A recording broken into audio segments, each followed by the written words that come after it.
Alors, déjà, ça fait quelques années déjà que j'ai eu mon examen, notamment le BTS. Après le BTS, je me trouve confrontée à la vie active. Faites des choses qui vont vous démarquer parce que les gens vous regardent. Et c'est là où je remercie vraiment le digital parce que s'il n'y avait pas eu le digital, je n'aurais pas eu toutes ces aides. Parce qu'il faut dire que j'anime vraiment ma page Facebook. Je suis présente. En 2 ans, je tourne tout pratiquement dans les 2 millions. 2 millions uniquement avec les beignets soufflés? Oui, uniquement avec les beignets, mais sauf qu'après j'ai ajouté le croissant. Oui. Mais le croissant c'est récent.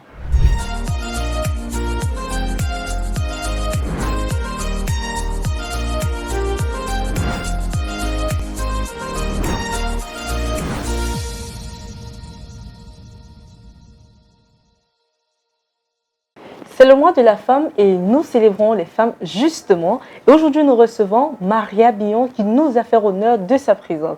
Bonjour Maria et bienvenue dans la Maison des Entrepreneurs. Merci beaucoup. Je suis très honorée d'être là.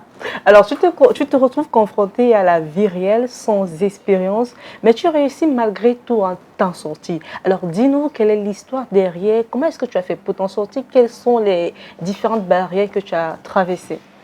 Alors, déjà, ça fait quelques années déjà que j'ai eu mon examen, notamment le BTS. Après le BTS, je me trouve confrontée à la vie active. Je recherche le travail un moment, sauf que je ne trouve pas. Je ne trouve pas vraiment quelque chose. En tout cas, je n'ai pas l'expérience. L'expérience fait en sorte que je n'ai pas de chance que je sois prise. Voilà. Donc, qu'est-ce que je dois faire? Je dois m'en sortir, ce qui est sûr. Je ne dois plus compter sur les parents. Et en plus, j'ai un bébé qui compte sur moi. Wow. Donc, je dois forcément me battre. Donc, je commence par tester des métiers ci et là. Les chaussures, je suis passée par les chaussures, je suis passée par les sacs, je suis passée par plein d'autres petits trucs que j'ai essayés. D'autres ont fonctionné, d'autres pas. Alors, mais je tombe sur la pâtisserie parce que c'est ça, je fais depuis longtemps. Sauf que je n'avais pas pensé à faire de ça un business. Je me disais, la pâtisserie, forcément, tout le monde sait faire. En fait, c'était ça ma conception, que ce n'était pas quelque chose que je pouvais proposer et que ça m'aurait permis de m'en sortir. Mais j'en faisais pour offrir à des amis, pour la maison et tout. Alors, un jour, j'offre un anniversaire d'une amie. Alors, ce jour-là, ça a été tellement apprécié. Les gens ont apprécié, ils ont aimé. Qui a fait ça? Qui a fait ça?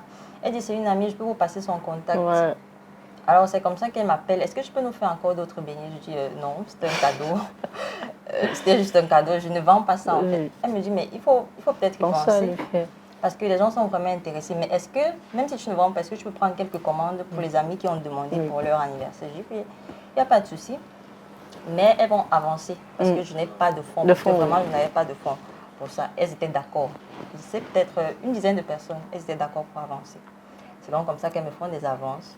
Je fais les beignets et je les livre. Et ainsi de suite. J'ai eu d'autres personnes derrière qui a fait. Et puis un jour, je m'assois, je me dis, mais peut-être que j'ai un truc et que je néglige depuis. Pourquoi ne pas penser à professionnaliser et à monétiser le truc?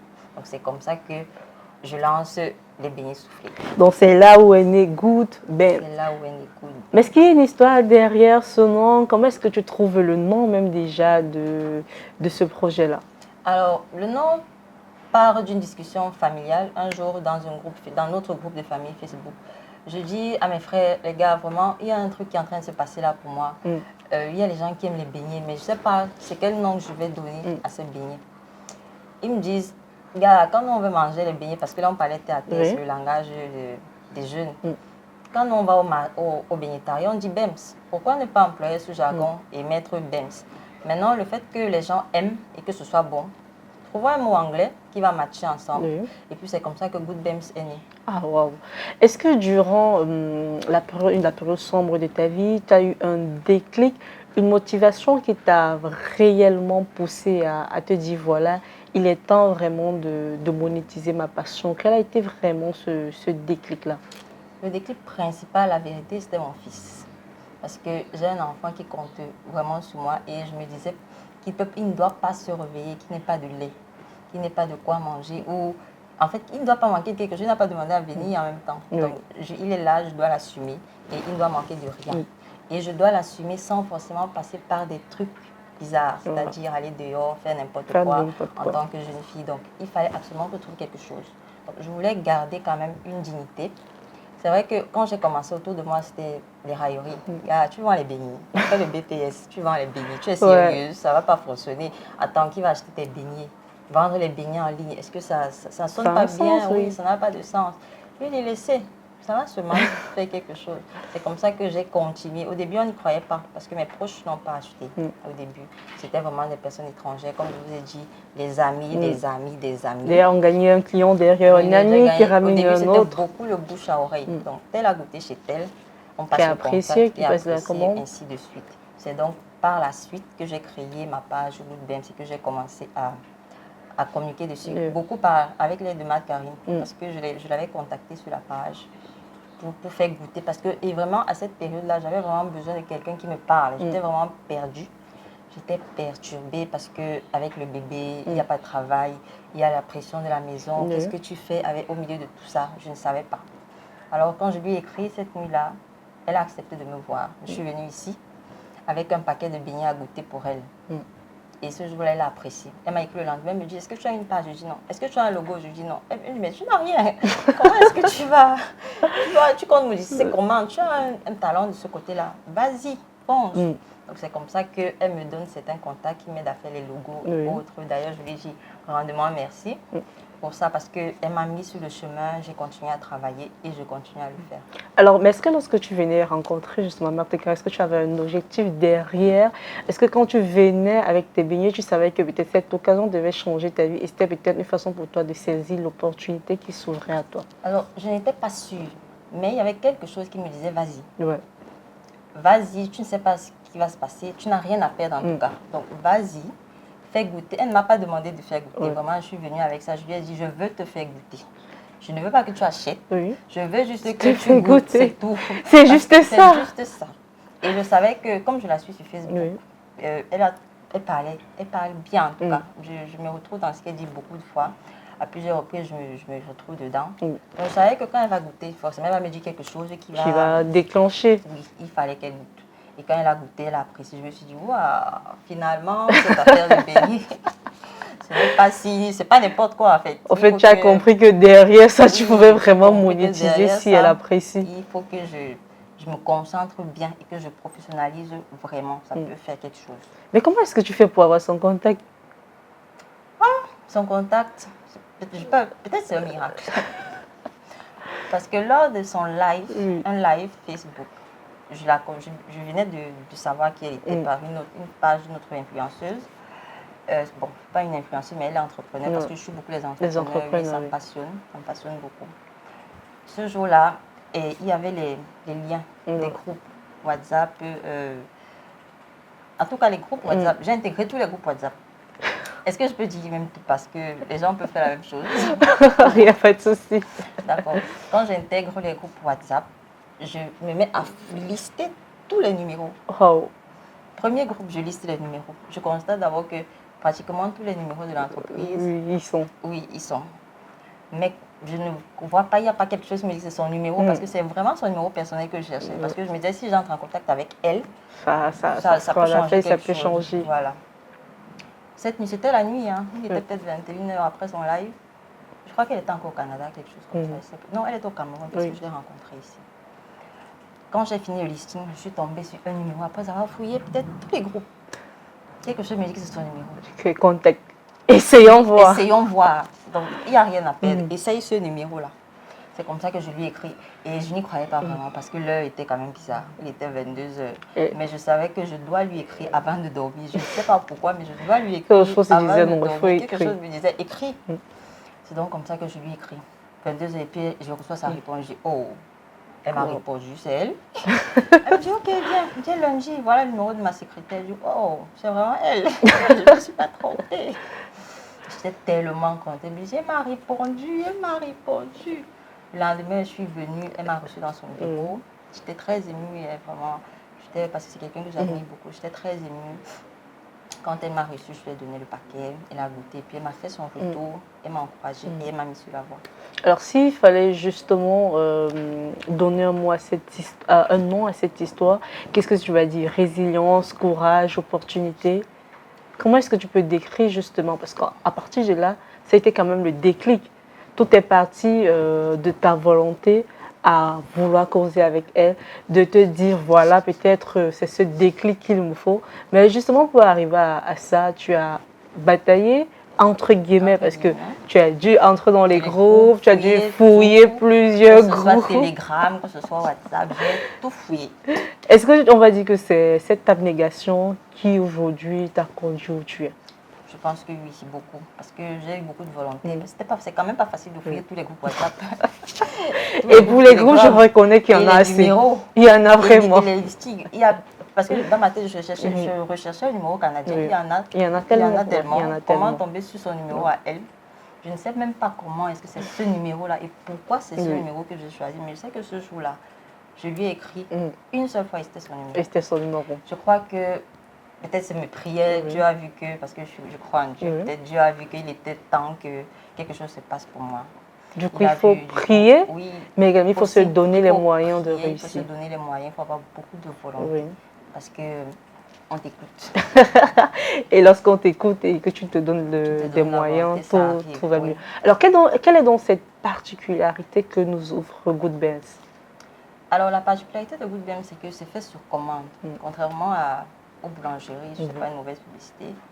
Donc, quand vous souhaitez avoir des beignets, vous appelez et vous passez votre commande comme vous voulez. Parce qu'il y en a qui mangent sans sucre. Donc, dès que tu appelles, tu dis je veux sans sucre. Moi, c'est 0 goutte de sucre. On te fait 0 goutte de sucre. Si tu veux assez de sucre, vraiment, on fait ce que tu veux. Je veux le parfum à la vanille, on te fait à la vanille. Je veux le citron, je veux la noix de muscade. On fait vraiment ce que tu veux. Mais est-ce qu'avec cette façon de travailler en termes de délai, le client trouve satisfaction au niveau de la livraison ou alors peut-être passer la commande au préalable à la veille? Généralement, ils passent la commande au préalable ou alors très tôt le matin. Parce que passer la commande au cours de la journée comme ça, c'est pas évident d'être livré. Et surtout que ce qu'ils aiment chez moi, c'est que c'est fait sur commande. Donc ils sont sûrs que ça n'a pas d'ordre. C'est ça l'avantage justement. Alors ça fait déjà 2 ans.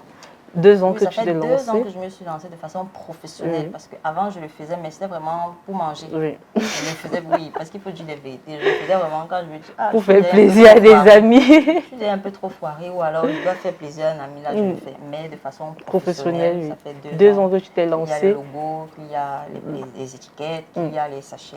Mais est-ce qu'il y a alors, durant ces 2 ans-là, est-ce qu'il y a une différence aujourd'hui entre la Maria Billon d'avant et la Maria Billon entrepreneur?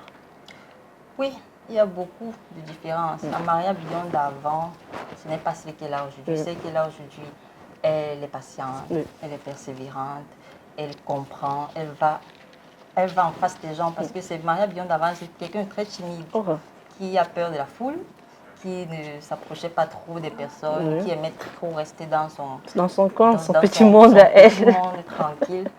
Mais à un moment donné, il faut bien sortir. Surtout avec les défis que j'ai rencontrés, il fallait bien sortir. Mais est-ce qu'une activité pareille aujourd'hui est rentable? Toi, est-ce que tu vas conseiller à un jeune de se lancer dans cette activité-là? Oui, c'est rentable. C'est difficile, mais c'est rentable. C'est difficile parce que ça demande beaucoup de travail. Ça demande que tu sois là. Tu ne peux pas, par exemple, aller te balader et les beignets continuer à se faire seul. Et tu ne peux pas faire de stock parce que les gens, ils aiment ce qui est fait sur place. Ils aiment manger ce qui est frais.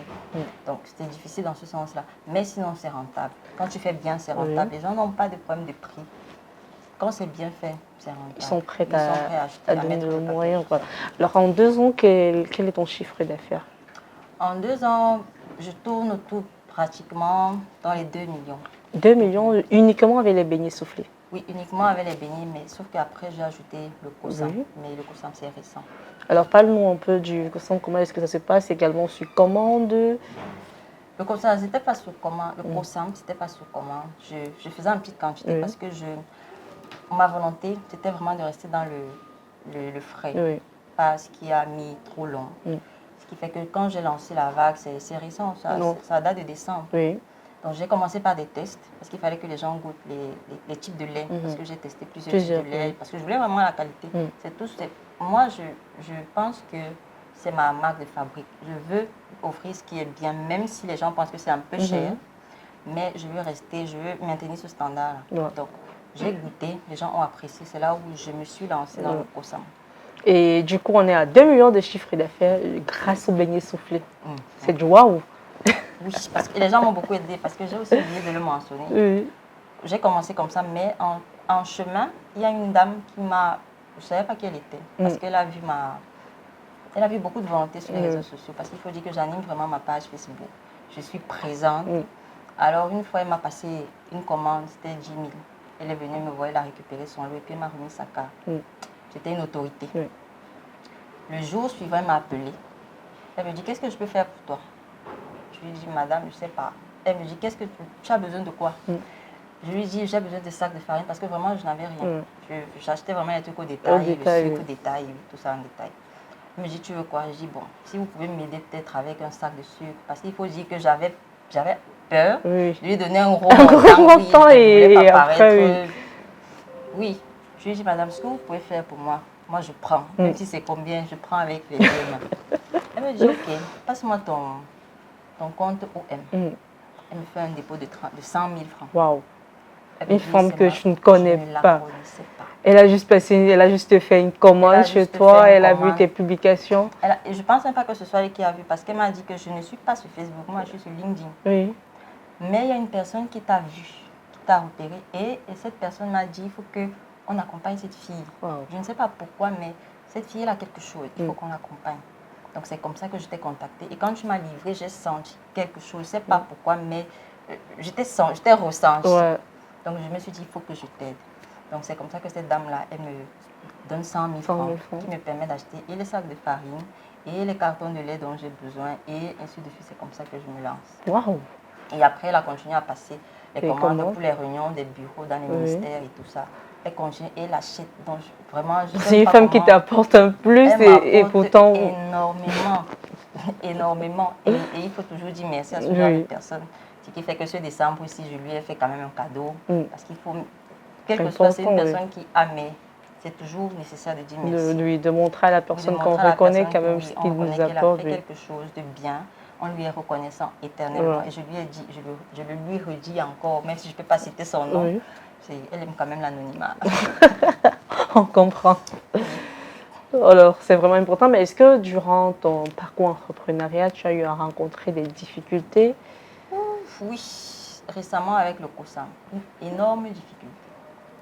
Avec les coupures qui sont fréquentes récemment, au Cameroun précisément. Quand j'ai décidé de me lancer vraiment dans une grosse production de COSAM, j'avais fait quelque chose comme 300 bouteilles et il n'y avait pas de lumière. Les premiers jours, j'ai livré, c'était bien. Mais le deuxième, troisième jour, les clients commençaient à se plaindre de la qualité parce que ça devenait gluant, qu'il n'y a même pas de conservateur dedans. Ils ont commencé à se plaindre.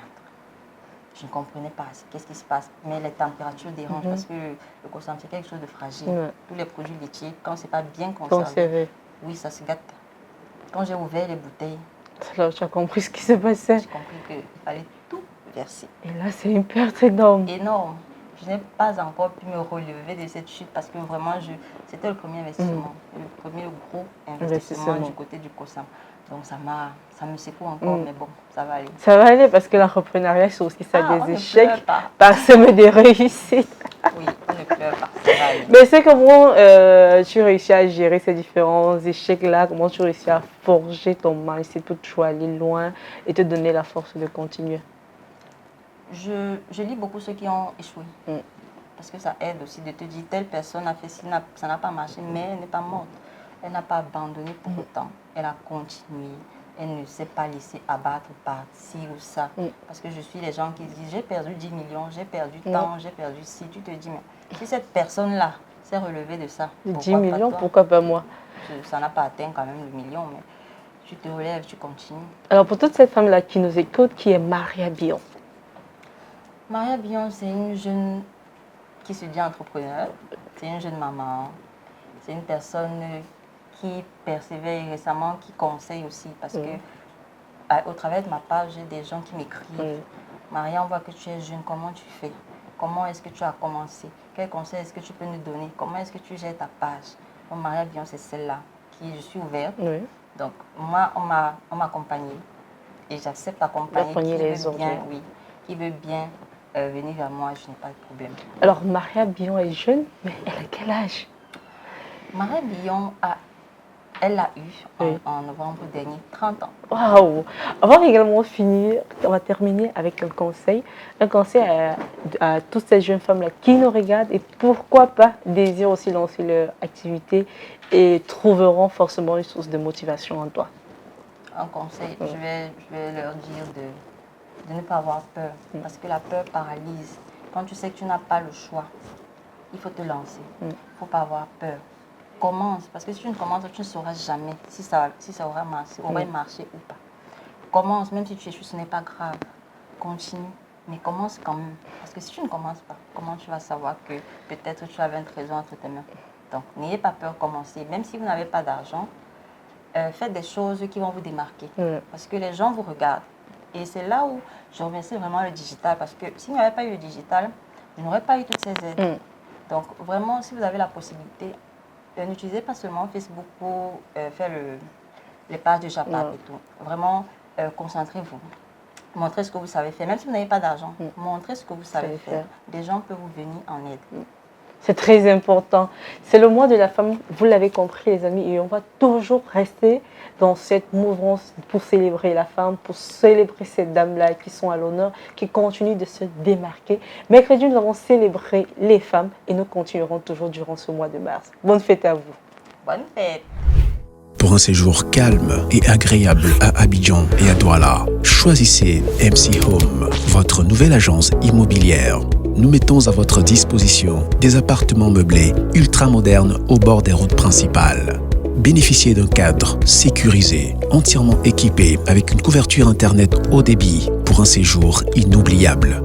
Réservation au Cameroun, plus 237 676 05 17 87. En Côte d'Ivoire, plus 225 07 88 75 24 07.